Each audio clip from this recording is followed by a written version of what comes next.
यहाँ पर एक संघर्ष की स्थिति जो है वो देखने को मिल रही है किसानों और जवानों के बीच, क्योंकि पिछले 10 महीने से, फरवरी से ही यहाँ पर लगातार जो किसान हैं वो अपनी मांगों को लेकर के बैठे हुए थे। आगे दिल्ली जाने का कूच का प्रोग्राम है वो इन्होंने अब बनाया है और कहा है कि 101 जो किसान हैं वो प्रतिदिन आगे की तरफ बढ़ेंगे। जो जत्था पार कर जाएगा दूसरा जत्था आएगा, लेकिन जब आज पहला जत्था जब आगे की तरफ बढ़ा तो कुछ लेयर्स जिन्होंने जरूर जो है तोड़ी, लेकिन उसके बाद आगे नहीं बढ़ पाए। जो कंक्रीट की लेयर है आखिरी वाली, वहां पर पुलिस ने उनको रोका, चेतावनी दी, उनके ऊपर स्प्रे भी चलाया और जब स्प्रे से नहीं माने तो आंसू गैस के गोले दागे गए हैं। परिस्थिति लगातार बरकरार यहाँ पर बनी हुई है। किसान और उनकी तरफ से कहा यह जा रहा है कि वो दिल्ली कूच करेंगे, लेकिन अभी जो स्थिति लग रही है उसमें नहीं लग रहा है कि वो आगे बढ़ पाएंगे, क्योंकि पुलिस ने भी बहुत पुख्ता बंदोबस्त किए हैं। यहाँ पर पैरामिलिट्री की फोर्स तैनात है, हरियाणा पुलिस तैनात है, कई लेवल की जो सुरक्षा है उसको तैनात किया गया है। क्या है फिर किसानों का प्लान ऑफ एक्शन? क्या वो इसी तरह से आगे बढ़ने की कोशिश करते रहेंगे?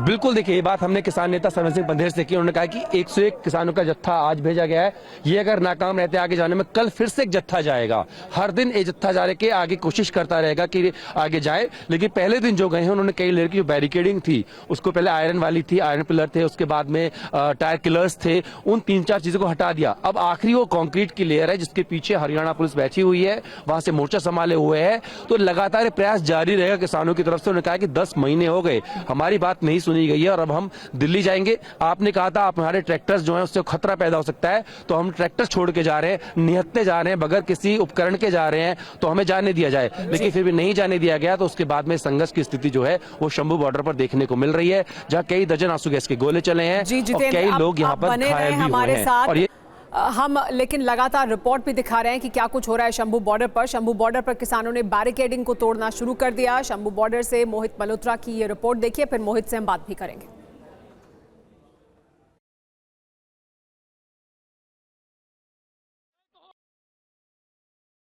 हरियाणा पुलिस ने किसानों को रोकने के लिए जो इंतजाम किए थे उनको किसानों ने हटा दिया है। आप देखिए कंटीली तारों के साथ जो यहाँ पर बैरिकेडिंग की गई थी, उन कंटीली तारों के जाल को किसानों ने यहाँ से हटा दिया है। इसके पहले सड़क पर जो नोकीले कील और लोहे के सरिये लगाए गए थे उनको भी किसानों ने यहाँ से हटा दिया है। और क्योंकि रोजाना किसान कह रहे हैं कि 101 किसानों का जत्था जो है वो यहाँ पर पहुँचेगा, ऐसे में हरियाणा पुलिस और पैरामिलिट्री फोर्सेस की तरफ से शंभू बॉर्डर पर किसानों को रोकने के जो इंतजाम थे उनको धीरे धीरे किसान हटाने का प्रयास कर रहे हैं, ताकि जो अन्य जत्थे यहाँ पर पहुँचे उनको लेकर किसी तरह की कोई समस्या ना हो। मोहित, हम आपकी रिपोर्ट देख रहे थे कि कैसे किसानों ने कई लेवल की जो बैरिकेडिंग की गई थी उसको हटाया है, कटीले तार हटाए हैं।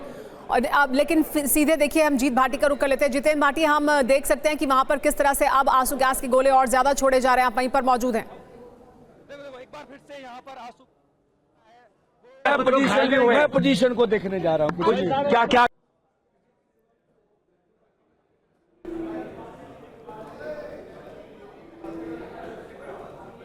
तो देखिए ये हम तस्वीरें आपको दिखा रहे हैं, ये शंभू बॉर्डर की तस्वीरें हैं। किसान आगे बढ़ने की जब कोशिश कर रहे हैं तो उनके ऊपर आंसू गैस के गोले दागे जा रहे हैं। हरियाणा पुलिस ने, पैरामिलिट्री फोर्स ने पुख्ता बंदोबस्त किए हैं ताकि किसानों को आगे ना बढ़ने दिया जाए। किसानों का दरअसल प्लान ये है कि 101 किसानों का जत्था आगे बढ़ेगा, आगे बढ़ने की कोशिश करेगा और आज अगर वो सफल नहीं होते हैं तो फिर दोबारा कल यही कोशिश करेंगे। हमारे साथ मोहित मल्होत्रा लगातार बने हुए हैं। मोहित, किसान ये कह रहे हैं कि 101 किसानों का जत्था हर दिन आगे बढ़ेगा, आज बढ़ने की कोशिश कर रहे हैं, लेकिन ऐसा लग नहीं रहा है। उन्हें कुछ सफलता जरूर हासिल हुई, लेकिन लग नहीं रहा है कि वो और आगे बढ़ सकते हैं, क्योंकि पुख्ता बंदोबस्त है। दूसरी तरफ से भी सरकार की तरफ से, हरियाणा पुलिस की तरफ से, प्रशासन की तरफ से क्या कुछ कहा जा रहा है? देखिए, सरकार ने साफ कर दिया है कि इतनी बड़ी संख्या में किसानों को आगे नहीं जाने दिया जा सकता, क्योंकि किसानों ने कहा है कि रोजाना 101 किसानों का जत्था आगे बढ़ेगा और 101 जत्थे बनाए गए हैं। यानी कुल मिला के जो संख्या है वो 10,000 के आसपास या उससे ज़्यादा होती है। तो इसीलिए उनको अनुमति नहीं दी गई है कि क्योंकि दिल्ली में संसद चल रही है, और दिल्ली जाकर किसी भी तरह का घेराव करने या प्रदर्शन करने की अनुमति भी दिल्ली पुलिस ने किसानों को नहीं दी है, इसलिए किसानों को आगे नहीं जाने दिया जा सकता।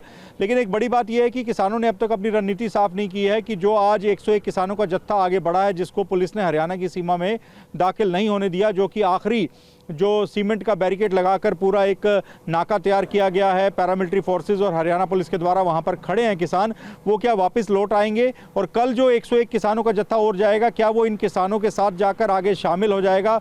वो भी इसी तरह नाके पर इकट्ठा हो जाएंगे? ये किसानों ने अपनी रणनीति साफ नहीं की है। माना जा रहा है कि आज जो पूरी की पूरी कार्रवाई हुई है किसानों के ऊपर, जिस तरह से आंसू गैस के गोले चले हैं और किसानों के द्वारा भी पुलिस बैरिकेड्स को हटा दिया गया है, कंटीली तारों को वहां से हटा दिया गया है, लोहे के किलों को उखाड़कर फेंक दिया गया है, तो उसके बाद किसान अपनी रणनीति शाम तक साफ करेंगे कि कल वो क्या करने जा रहे हैं। क्योंकि कल सुबह 9 बजे एक अलग जत्था जो कि 101 अन्य और किसानों का होगा, वो भी आगे बढ़ेगा। तो वो किस तरह से आगे बढ़ेगा और जो किसान पहले से ही आगे खड़े हैं, क्या वो वापस लौट आएंगे? ये बड़े सवाल है जिनके जवाब अभी तक किसान संगठनों ने नहीं दिए हैं। माना जा रहा है कि शाम को अपनी आगे की रणनीति का खुलासा कर सकते हैं। जी मोहित, तो शाम को आगे की रणनीति और ज्यादा साफ करेंगे किसान और हर दिन अपनी रणनीति को आगे बढ़ाएंगे या बदलेंगे भी, जैसी परिस्थिति होगी। लेकिन